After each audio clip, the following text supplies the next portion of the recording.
Society burglar strikes again. Series of burglaries. 6 over the period from June 2nd to June 17th. On July 2nd, the 7th occurred at the home of Sir Sanford Leeds. Cleopatra tiara stolen, it says. As in the other cases, no sign of extensive search by the thief, and only one piece of jewelry involved. Victims elsewhere at the time. Here's a complete list of the particulars, Holmes, if you care to read it. I believe you'll find him in the study. How do you do, gentlemen? I am Gerald Locke. Please be seated, Mr. Locke. How can we be of service? 3 days ago, Guy Clarendon was found murdered at Halliday's. It's preposterous, but Miss Frances Nolan has been charged and is being detained at the criminal court, Old Bailey. Frances Nolan. Ah, yes. Sister of Loretta Nolan. Only surviving heirs of Sir Malcolm Nolan, founder of the Aberdeen Navigation Company. I seem to recall that Sir Malcolm and Lady Nolan were killed when some lunatic threw a bomb into their carriage. Seems to me that later I heard something about it being a case of mistaken identity. Wasn't one of their little offspring in the carriage with them at the time? Yes, it was Loretta, Frances's sister. She was only 4. Miraculously, she was uninjured. Mr. Locke, I've heard that you are a suitor for Miss Frances Nolan's hand, are you not? Yes. And was it not also true that she was being courted by Guy Clarendon? Unfortunately, yes. Have you any idea why Frances Nolan was charged with the crime? Well, she was discovered over the body with a pistol in her hand. That would do it. But you don't understand. Frances is totally incapable of murder, not even of a scoundrel such as Guy Clarendon. Scoundrel? But he's from such blue blood. Also, if I'm not mistaken, he's an accomplished batsman for the West London Cricketers, a ranked fencer in international competition. He was also a bit of a bounder, Watson. What an understatement. Guy Clarendon was excessively fond of cards and strong drink. His father had all but disinherited him. I tried to tell Frances that Clarendon was no good, but to no avail. And now look at the mess she's in. Will you help? Most certainly.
What did you learn, Watson? Not a thing, Holmes.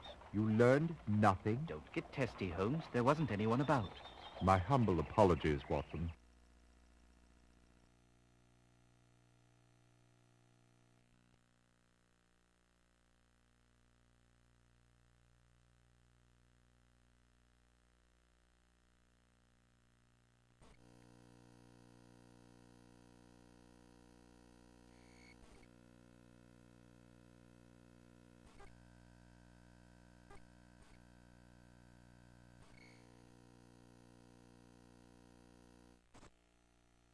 This is a difficult thing for a man to say about his only son. But Guy was a wastrel and a ne'er-do-well. Only a short month or so ago, I gave him £5,000 and told him that was the last he'd see of my money. I'd hoped the shock would bring the boy around, make him realize he had to settle down, instead of wasting his life on gambling and gallivanting around with that wild woman. Which wild woman was that? Loretta Nolan, of course. You mentioned gambling, Sir Francis. Have you any idea with whom he gambled or who might have wanted to kill him? I wish I did. He told us nothing. He only came around when he needed money. And when I told him there'd be no more, we never saw him. Just about broke his mother's heart. There, Gertie. We still have one another.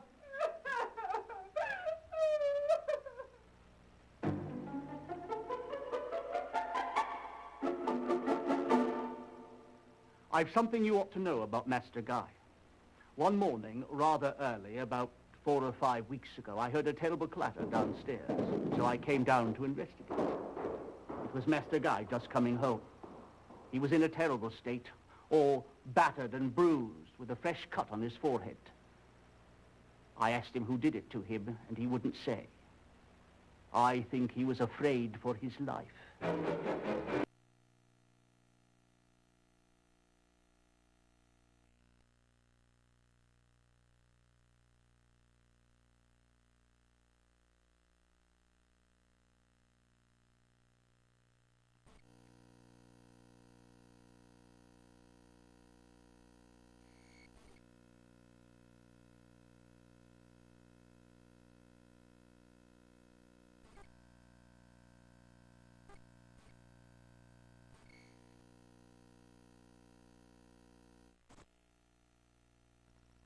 Mr. Clarendon appears to be a frequent depositor. Yes, but it looks as if he's afraid the money will burn a hole in his bank book if he leaves it in too long.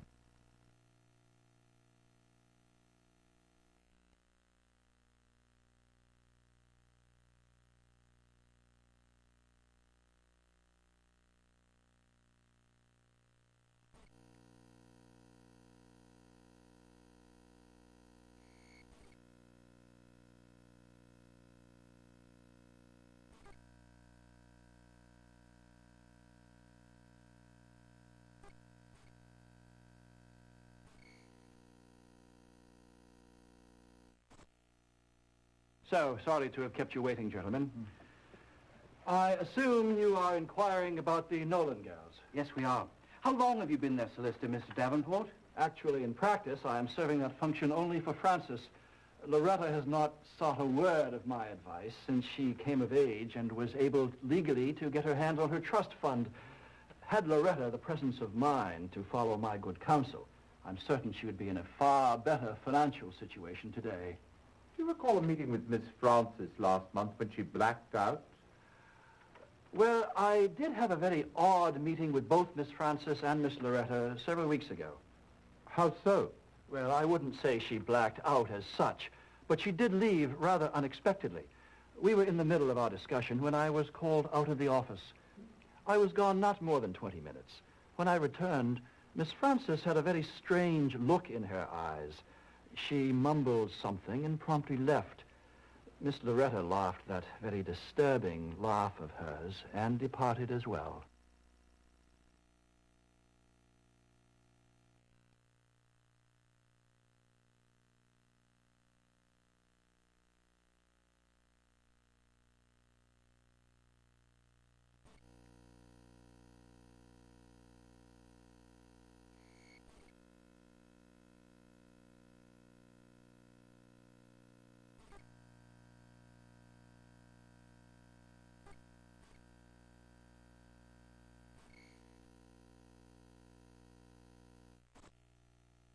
Tell us, who was at home on the evening of the 1st? Well, just Miss Francis, sir. Oh, yes, of course, and Dr. Trevelyan. At what time did the doctor take his leave? Oh, let me think. It must have been 10 o'clock, because that's what time he always leaves. What did Miss Francis do after her guest left? What she does every evening, sir. Well, she asked for a cup of hot cocoa, which I brought her straight away. Then she read for a bit by the fire. Later, when I went up to bed, I passed her room, and the light went out. What time would that have been? Oh, let me see. Oh, I know, it was 11:30 because the clock chimed. Then I went to sleep. Later, I was awakened in the middle of the night, right in the midst of the most peculiar dream. You see, I was barefoot and trying to buy a pair of shoes, As fascinating as all this is, could we get back to what it was that awakened you? Oh, yes, of course. Well, it was something that I heard, or thought I heard. I listened for a bit, but that was the end of it, so I went to sleep again. Later, I awoke at 7:30. I always wake up at 7:30, except, of course, on Sundays when I sleep until 8. As usual, I began to prepare Miss Frances's breakfast. I had no sooner got into the kitchen when I heard the front door open and close. Well, I ran to the front window and peeked out, and there was Miss Frances walking down the street. And why do you deem that so unusual? Well, she never leaves before she's eaten one of my currant buns.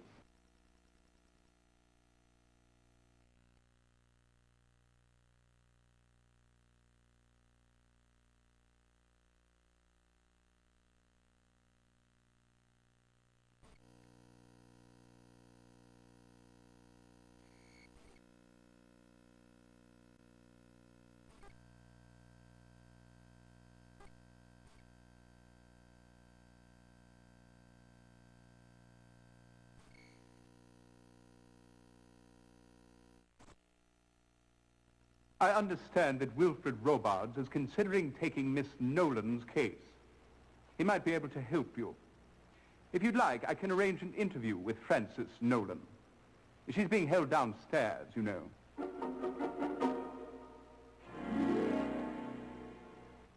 We might be able to help you, Miss Nolan, if you could just remember what happened that night in Mr. Clarendon's room.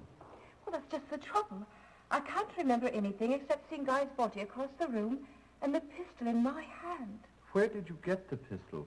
I've no idea, though the police assure me it's mine. I didn't know Guy was at Halliday's. I've never even been there before.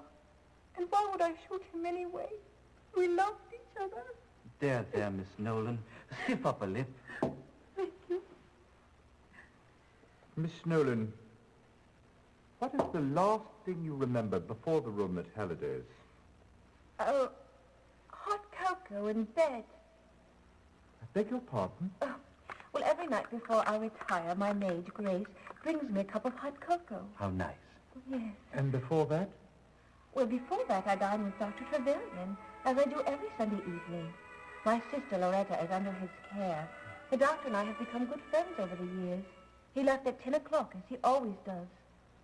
May I ask, where did you first meet Guy Clarendon? At the country estate of Cornelius Oldwine, in March. My sister, Loretta, was attending a party there. I suppose things got a bit out of hand because it seems she dived into a fountain. She caught pneumonia, and I had to go and fetch her home. Guy was also at the estate, and that's where we met. And he immediately began paying court to you? Oh, heavens, no. Nobody seems to take much notice of me. I suppose that comes from having such a wildly attractive sister. That's why I was so surprised when he called a few weeks later. We began seeing a great deal of each other. We went on long carriage rides, had picnic lunches. It was all quite lovely. And then on the 5th of June, he declared his love for me and asked for my hand in marriage. I was so happy. I couldn't have killed him. How do you explain your presence at Halliday's? Well, I can't. It's just like the other 2 times. You've had memory losses before. Yes, twice in the past month. The first time I found myself atop a horse in Hyde Park, with no recollection of how I got there. The last thing I remember was having lunch with my sister Loretta. Then there I was, atop a chestnut mare. How peculiar. The funny thing is, I'm terrified of horses. You mentioned there was a second time. Yes, a few days later, I met with my solicitor, Hiram Davenport. Then the next thing I know, I'm at the Newgate Street station. I consulted my physician, Dr. Mason, and he was quite as baffled as I was. One last question, if you will. What is your relationship with Gerald Locke? Oh, Jerry, He's a dear old friend. Though I'm afraid we had a falling out of late. He said some very unkind words about Guy.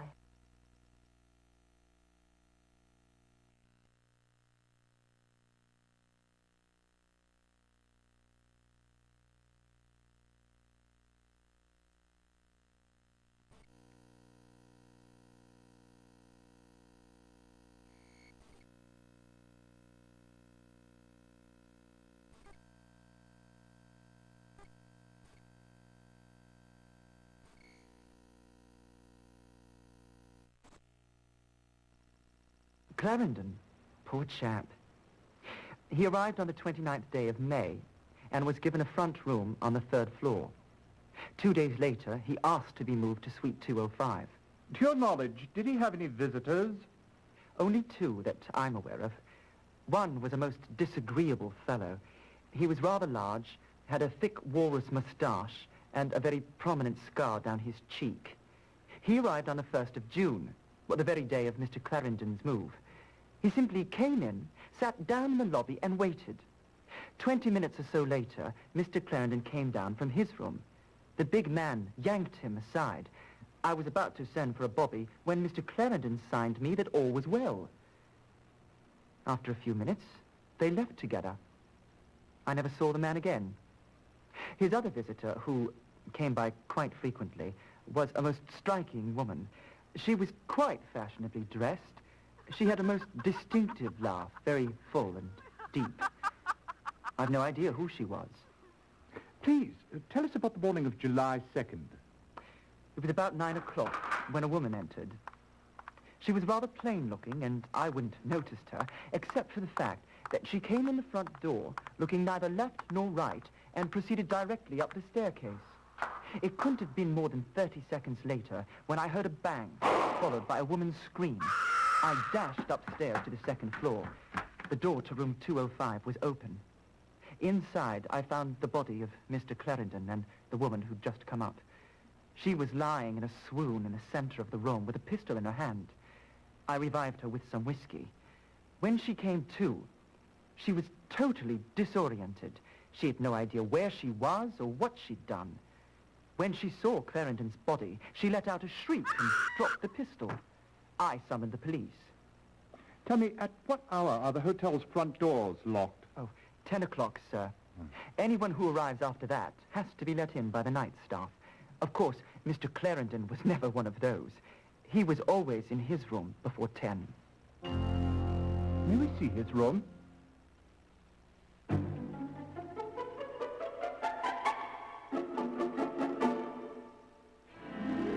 What have we here, Watson? Appears to be a bank statement. Oh, look here, Holmes. Appears the maid missed a spot in her sweeping. Good thing she did, Watson. You're staring at evidence. Blood. What's this stain here? Smells like a fine sherry. Looks like someone's been celebrating. The question is, was it with the body or over it? Nothing much here. Couple of shirts and 3 pair of shoes. But what you failed to notice, my dear Watson, is that one of the pairs of shoes is canvas and has been dyed black. Interesting. A sweater and trousers. An ensemble in black. Not much of a view. All I can see is a brick wall of the building across the alley. Ivy vines binding up a trellis.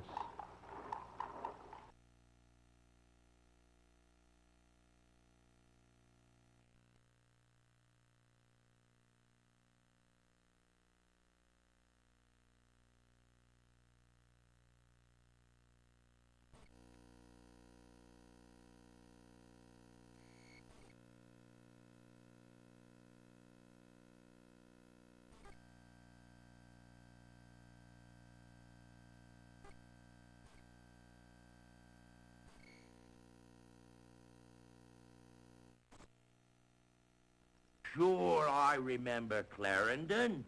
He and his lady friend used to stop in here from time to time, usually on their way to Kilgore's gaming parlor or coming back from it. Rumor has it, Clarendon was into Kilgore for a sizable sum. Do you happen to know how much? £7,000 was the figure I heard. Got to the point Kilgore wouldn't allow him in the door. Clarendon made a big fuss till Gus Bullock stepped in. Clarendon backed down pretty quick. Don't blame him none. Nobody in their right mind would want to mess with the likes of Gus. Do you think Bullock was involved in the murder? Nothing you could tell me about that bloke would surprise me. Anyway, Kilgore makes it clear to Clarendon that he wants his money. Then, a month or so later, Clarendon comes in all smiles, and he and Kilgore getting on like chums. Figure Clarendon must have paid him back. Then, Calvin Leach steps into the picture. Now, who's Calvin Leach? Leach deals in what you might call stolen property. Square dealer, too. Give you one half the value of the article. What does Leach have to do with Clarendon and Kilgore? Usually nothing at all. But there it is. Leach, Kilgore, and Clarendon meeting late at night just as thick as thieves. The meetings continued on right up to, well, the night before Clarendon's death. Very interesting. Now, we've been standing here jawing, and I don't recall hearing anybody order nothing. What'll it be, mate?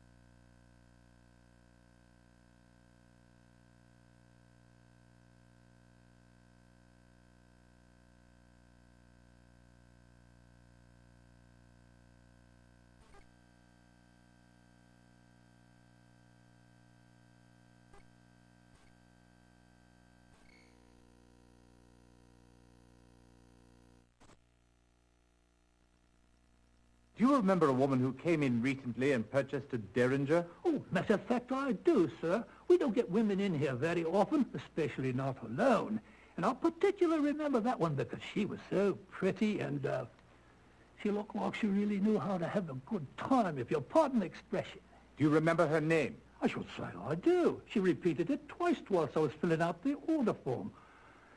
Seems like it was very important to her that I get her name right. Let me see, it was Francis, no, Les, well, it was Francis something or other, sir.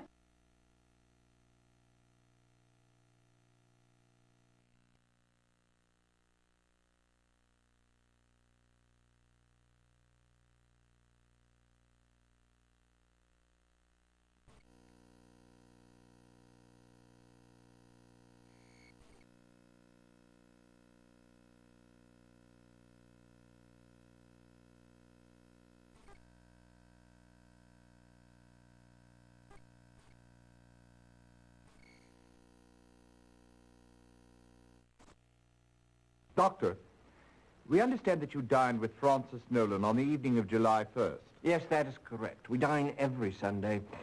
Her sister Loretta has been under my care for some 10 years. First at the Mesmer Braid Institute and then in private practice. Without breaching physician-patient protocol, would you mind telling us the nature of her illness? She never quite recovered from the overwhelming trauma of watching her parents being blown to bits. I quite understand. As is often the case with young orphans, they tend to create fantasies about their parents. Miss Loretta Nolan truly believes that her father was the King of England, making her a princess. Do you think her unconventional behavior stems from that fantasy? Absolutely.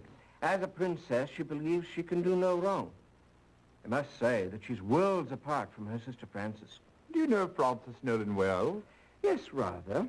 Through my treatment of her sister, I've known her for years. Let me say that it is difficult to believe that Miss Frances is capable of murder. She has a quiet, unassuming personality. An act of such direct confrontation would not be at all in keeping with her character. Were Loretta and Frances close?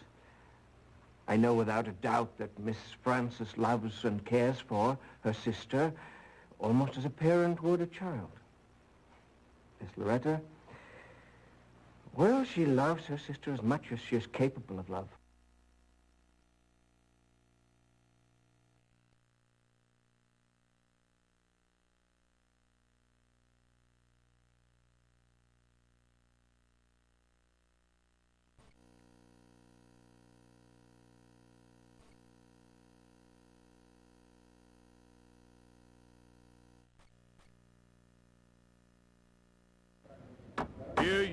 hear ye.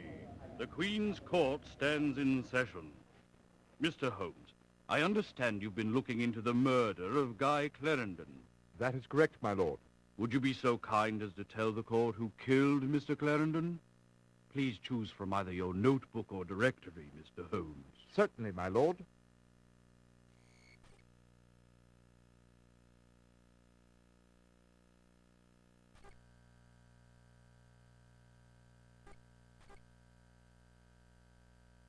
I see. And what was Loretta Nolan's motive for killing Clarendon?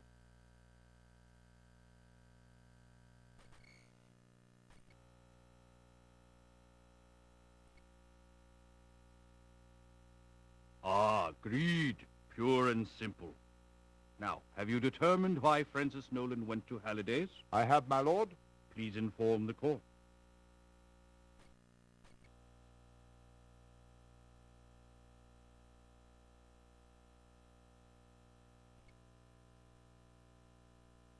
Not a very sisterly thing to do at all.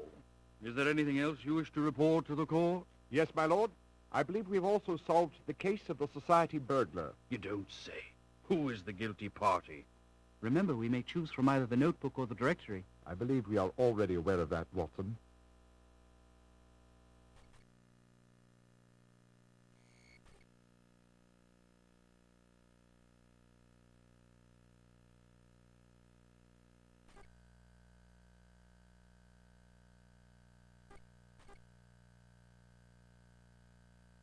Guy Clarendon was straight from the upper crust. Why ever did he turn to a life of crime?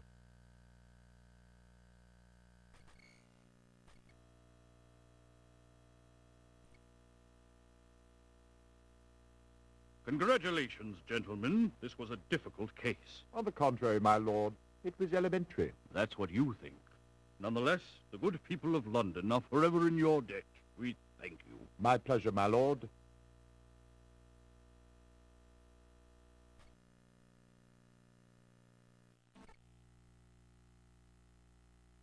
Not bad, I dare say. If we had been right on top of it, we could have cracked the case in 40 points. But in any event, I'm breathing easier. At least we solved it.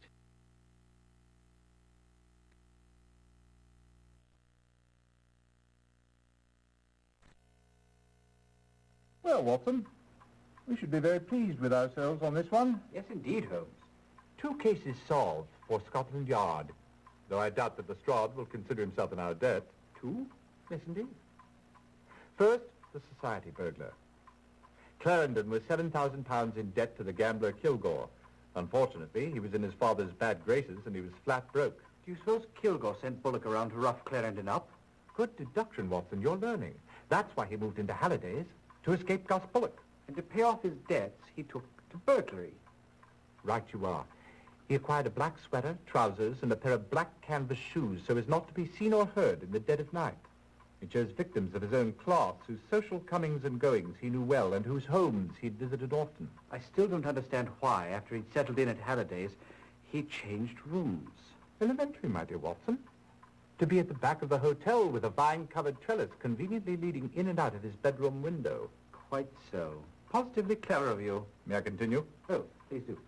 On the 1st of June, Bullock tracked Clarendon down and confronted him in the lobby. Clarendon paid him the £5,000 that was given to him by his father. But he still owed Kilgore £2,000. And that was the same evening the society burglar struck for the first time. So pleased you've been paying attention, Watson. Soon after that, Clarendon, Kilgore, and Calvin Leach, a known trafficker in stolen goods, were seen together.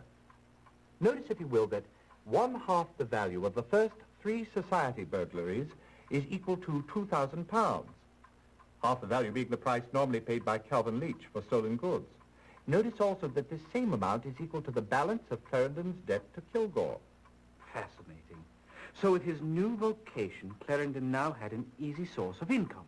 Quite so, as his succeeding bank transactions evidence. On the day after each of the next 3 burglaries, Clarendon made deposits. Everything went along swimmingly, and by June 30th, his debt was paid. But the tiara was stolen July 1st. Yes, Watson. Apparently, young Clarendon thought he'd found himself a new vocation. He might have lasted longer at it if he'd chosen something else to steal. Whatever do you mean, Holmes? Loretta Nolan's delusion that she was born of royal parentage proved to be his undoing. If she took it, how did she manage? No one saw her enter or leave. She came and went the same way Clarendon did, via the trellis. She was armed with a derringer purchased at Escorts in her sister's name. Clarendon returned from his night's work and poured 2 glasses of wine in celebration. That's when Loretta Nolan shot him and took the tiara. How wicked of her. Not nearly as wicked as what she did next. What? She went to her sister Frances's home and hypnotized her. She then proceeded to instruct her to go to Clarendon's room with the derringer and fire it into the ceiling. Incriminate her own sister? But why? If we could determine that precisely, we could start our own institute. Sick mind, no doubt.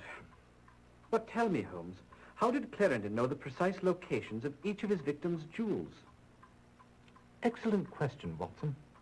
Although there is no clear-cut evidence for this, I can only assume that Loretta Nolan must have been in on it too. The only way Clarendon could have known the locations of the jewels was if the victims themselves had told him where to look. None of them recalls having told anyone, but in fact they did tell someone. Who? Loretta Nolan. She managed to hypnotize each of the ladies whose jewels were stolen and got them to reveal the precise locations of the family treasures. And left them with no memory of having done so. Precisely. Astounding, Holmes. Elementary, my dear Watson.